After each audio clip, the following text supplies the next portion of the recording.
Salut à tous, bienvenue dans cette nouvelle vidéo. Alors aujourd'hui, vidéo un petit peu spéciale puisqu'il s'agit d'une vidéo réaction. Donc je vais réagir à un post qui a été fait par quelqu'un sur le sujet de la taille des ailes des oiseaux. Donc je vais vous dire ce que j'en pense et puis c'est parti. Amis, on va parler des gens qui coupent les ailes de leurs oiseaux pour pas qu'ils puissent s'échapper ou s'envoler. Alors déjà la première partie est un petit peu confuse. Il parle de coupe des ailes. Donc la coupe des ailes, c'est un acte effectivement, il a raison, c'est un acte barbare. Puisqu'il s'agit de prendre le membre de l'aile de l'oiseau et de lui faire une amputation d'une partie de l'aile. Donc effectivement, ça lui prive de sa motricité. C'est absolument abject. Au même titre qu'une amputation d'un membre chez un être humain. Voilà. Il y a une deuxième action qui est donc la coupe des ailes, des rémiges de vol pour une durée plus ou moins importante. En fait, les rémiges de vol, c'est, je vous mets la photo actuellement, c'est le fait de couper après la vascularisation, donc la plume est vascularisée, d'essayer de couper un petit peu après, de sorte à limiter les mouvements de l'oiseau.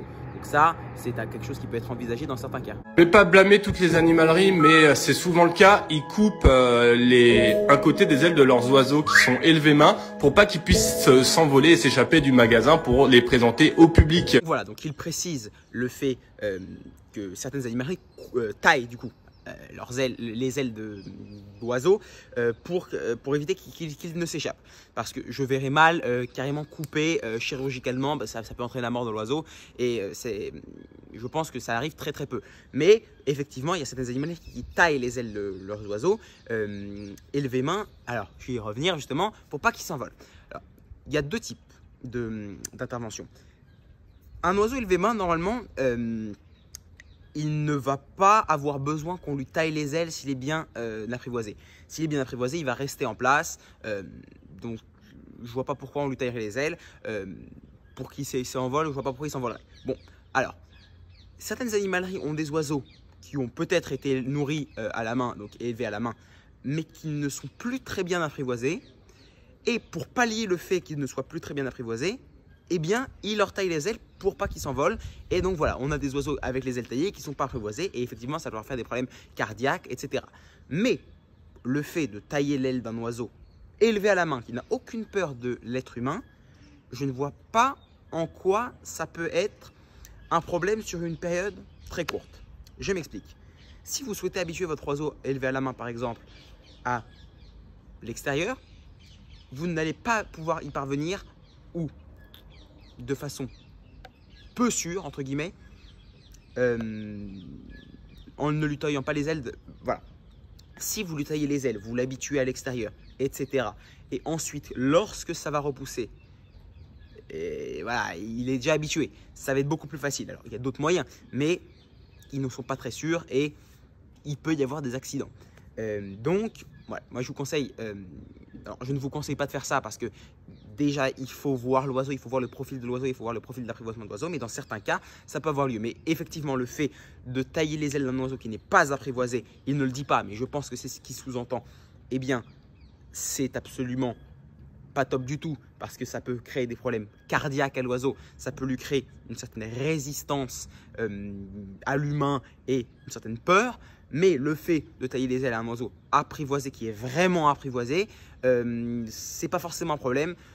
Surtout pour le fait qu'effectivement il peut se barrer si jamais il a un peu peur, etc. Et ça va être mieux pour lui. Mais il ne faut pas lui tailler trop sévèrement, c'est-à-dire qu'il faut qu'il puisse faire 5-6 mètres. Mais il ne faut pas qu'il puisse prendre son élan. Alors, il y a aussi ça, et après je termine et j'avance dans la vidéo.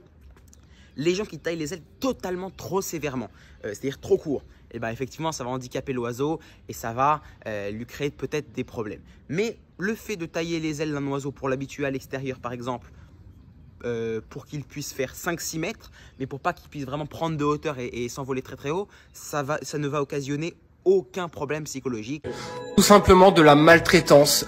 Il ne faut jamais couper les ailes de vos oiseaux. Ça leur provoque de graves problèmes du comportement, sachant que ce sont des proies et non des prédateurs. Il faut qu'ils puissent s'enfuir dans toutes les circonstances possibles. Alors, il y a quelques bêtises dans ce qu'il a dit. Donc déjà, est-ce que c'est de la maltraitance vraiment ? Il y a encore une fois deux cas. Si l'oiseau n'est pas apprivoisé et qu'on lui taille les ailes pour faire croire à un apprivoisement, effectivement, c'est de la maltraitance. Pourquoi ?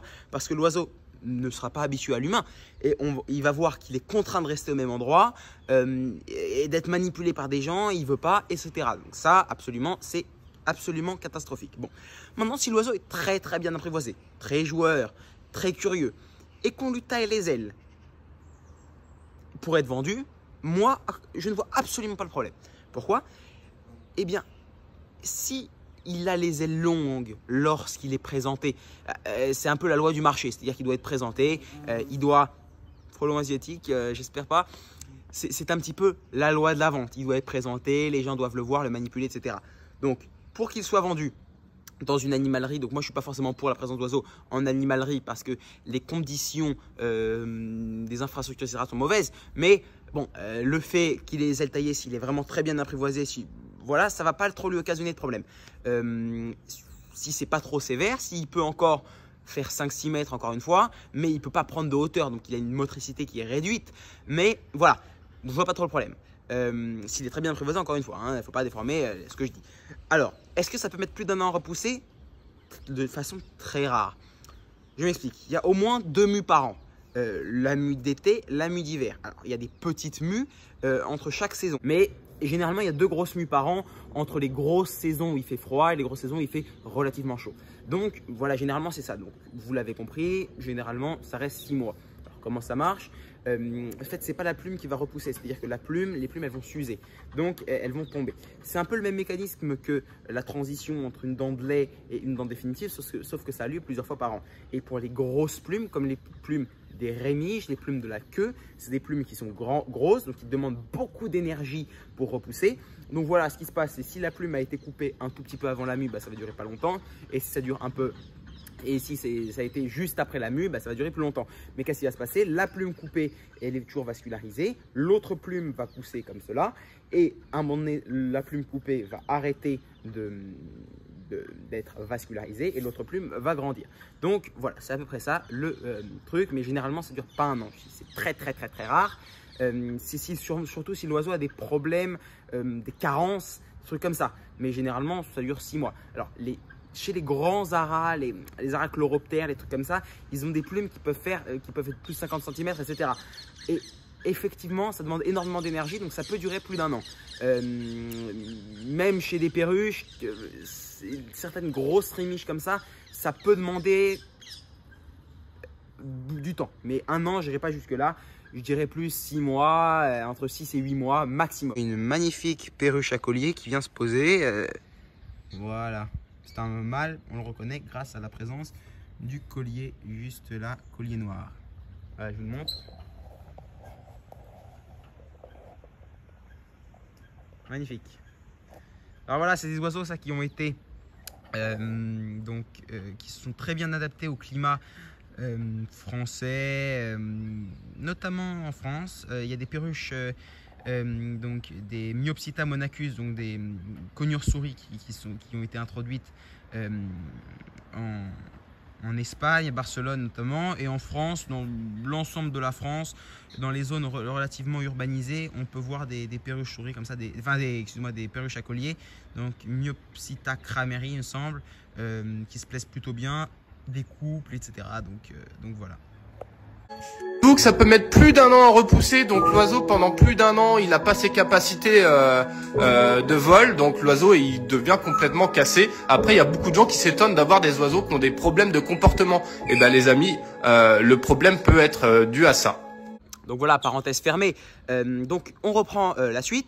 Donc il dit que ça peut provoquer des graves problèmes du comportement, que ça peut rendre l'oiseau cassé comme il l'appelle, donc sûrement une atrophie des muscles donc, qui sont liés au mouvement de l'aile. Je vous ai dit, il faut que la taille d'aile soit raisonnable. Un vol de 5-6 mètres, au contraire, ça va le muscler encore plus parce que ça va être plus dur pour lui d'avoir une certaine portance. Donc voilà, ça muscle encore plus. Mais encore une fois, il ne faut pas que ce soit de façon pérenne. Il faut que ce soit de façon très très occasionnelle pour différents trucs, pour l'habituer au dehors, etc. Alors le fait que les oiseaux soient des proies qui puissent fuir, je suis d'accord avec lui. Mais encore une fois, si c'est une taille d'aile raisonnée, je ne vois pas le problème si l'oiseau est bien sûr apprivoisé. Et je le redis, faut bien comprendre ça. Il y a certaines personnes qui ont des oiseaux apprivoisés à qui ne veulent pas tailler les ailes. Donc du coup, ils les laissent dans des cages toute la journée. Et effectivement, là, ils ont des problèmes très très graves d'atrophie de muscles. Mais si jamais une personne, par exemple, veut laisser son oiseau dehors, mais elle a peur qu'il s'enfuit, si elle lui fait une taille raisonnée d'aile pour une durée relativement courte, ça peut être 6 mois, 1 an, pas plus. Hein. Il faut faire attention, il faut quand même qu'il puisse voler, sinon ça peut effectivement engendrer des problèmes psychologiques, de confiance dans le vol, etc. Mais je préfère quelqu'un qui laisse son oiseau comme ça dehors, chez elle, etc. plutôt que quelqu'un qui laisse son oiseau. Voilà. Après, je pense que dans certains cas d'apprivoisement, c'est quasiment nécessaire, surtout pour la pratique du vol libre, etc. Il y a certaines personnes qui y arrivent autrement, mais il y a pas mal d'accidents. Vous voyez souvent la face émergée de l'iceberg, hein. C'est-à-dire des gens qui ont leurs oiseaux, qui apprennent le vol libre sans leur tailler les ailes. Mais il y a pas mal de gens qui essayent le vol libre et leur oiseau part et ne revient jamais parce qu'il est complètement, comment dirais-je, émerveillé, apeuré en même temps, un sentiment un petit peu mixte comme ça par l'extérieur et voilà, qui part très loin. Et après, encore une fois, effectivement, si jamais vous voyez un oiseau qui n'est pas apprivoisé dans un zoo, dans une animalerie, peu importe, et qui a les ailes taillées ou coupées, alors là, c'est absolument abject, hein. Je ne suis pas du tout pour la coupe des ailes, mais la taille raisonnable en fonction des situations de façon relativement rare. Si je mets un oiseau parfaitement apprivoisé, qui n'a aucune peur, etc., qu'il a les ailes taillées pour être habitué ou pour être présenté ou pour être habitué à l'extérieur, comme je vous l'ai dit, je ne vois pas le problème, encore une fois, si c'est raisonnable dans le temps. J'espère que vous avez aimé cette vidéo. N'hésitez pas à me dire ce que vous en avez pensé dans les commentaires. Nous, on se retrouve pour de prochaines vidéos bientôt. Allez, je vous dis salut!